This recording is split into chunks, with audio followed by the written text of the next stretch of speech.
ఓం సాయిరామ్. షిరిడి సాయిబాబా సత్సంగ్కి స్వాగతం. ఈ ఎపిసోడ్లో నేను ఈ మధ్యకాలంలో నాకు బాబా వారు చేసినటువంటి అద్భుత లీలను తెలియజేస్తాను. నిజంగా ఇలాంటి లీలలను కూడా బాబా చేస్తున్నారా అని నేను నమ్మలేకపోయాను. నేనే కాదు, ముందు మా ఇంట్లో వాళ్ళు కూడా నమ్మలేదు. తర్వాత వివరంగా చెప్పిన తర్వాత వాళ్ళు కూడా నమ్మారు. మేమందరం కలిసి మనస్ఫూర్తిగా బాబాకు మా కృతజ్ఞతలను తెలియజేసుకున్నాం. కొన్ని పరిస్థితుల వల్ల మనం చూసిన 56వ ఎపిసోడ్ ఇంగ్లీష్ను వీడియో రికార్డ్ అయితే చేశాను, కానీ ఎడిట్ అంటే కరెక్షన్ చేయలేదు. అప్పటికే రాత్రి 11:30 సమయం అయింది. నా శరీరం సహకరించట్లేదు. ఓపిక పోయి బాబా మీద భారం వేసి ల్యాప్టాప్ను మూసేసి పడుకుందామని అనుకున్నాను. ఇక్కడ సమస్య ఏంటంటే నా ల్యాప్టాప్ బ్యాటరీ త్వరగా డిశ్చార్జ్ అయిపోతుంది. సేవ్ చేయకపోతే రికార్డ్ చేసిన మొత్తం ఎగిరిపోతుంది. మళ్ళీ మొత్తం రికార్డ్ చేయాలి, ఎడిట్ చేయాలి, అప్లోడ్కి సిద్ధం చేయాలి.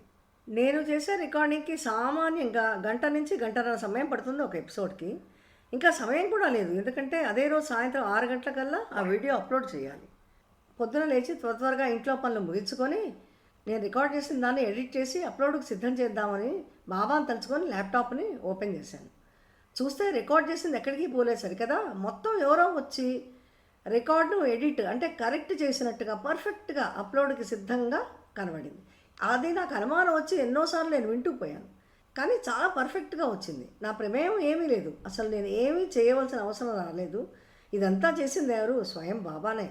బాబాకు నా కృతజ్ఞతలు తెలుపుకున్నాను. నా కన్నీళ్ళు ఆగలేదు బాబా చేసిన ఈ సాయానికి, అద్భుత లీలకు. ఇదంతా వివరంగా ఈ గురువారం సాయంత్రం 6 గంటలకు వచ్చే ఎపిసోడ్లో తెలియజేస్తాను. ఓం సాయిరామ్.